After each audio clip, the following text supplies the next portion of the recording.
either with your looks or in your career or in a certain area of your life, it is time for you to raise your standards for yourself. Lately, I've been getting a lot of compliments on my body, and I got 3 compliments just this week. I'll tell you guys what they were. 1, are you a gymnast? You look like you're a gymnast. 2, you have the body of a 25-year-old. And then I even got, you have the body of a college girl. And I started to think about what was happening here, because this is new, all of these kinds of compliments, because I did not look like this in college.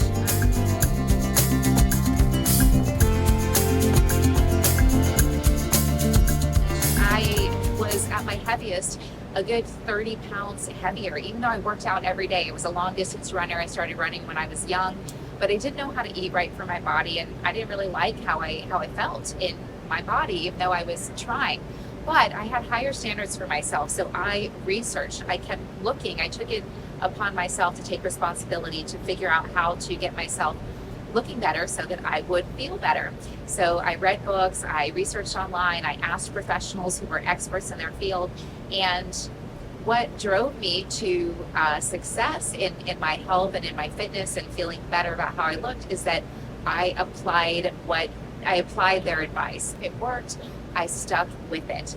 Knowledge, application, and then you continue the habit. So if there's something that you don't like, that you would like to improve upon, either with your looks or in your career or in a certain area of your life, it is time for you to raise your standards for yourself. And how do you do that? It starts with awareness, by paying attention to how you feel.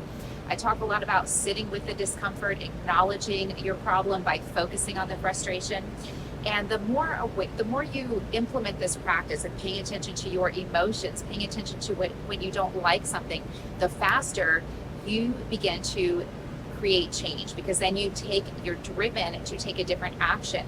If you are ignoring the problem because it's uncomfortable to focus on it, like a lot of us do, then that problem is just going to keep following you around, and it's going to get bigger and bigger and bigger because it's still trying to get your attention.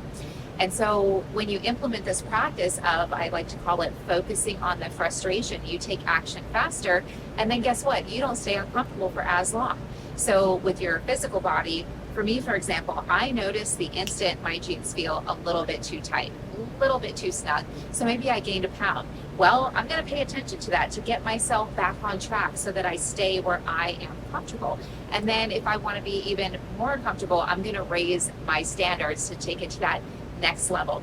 And how you do anything is how you do everything. So when you create these positive success habits for yourself, it's going to carry over into other areas of your life. For example, if you have some friends or colleagues or people in your life where you feel like when you start paying attention, you notice that you actually don't like how you feel around them, or maybe they are crossing a boundary, you will be faster to take action when you start to focus on the problem.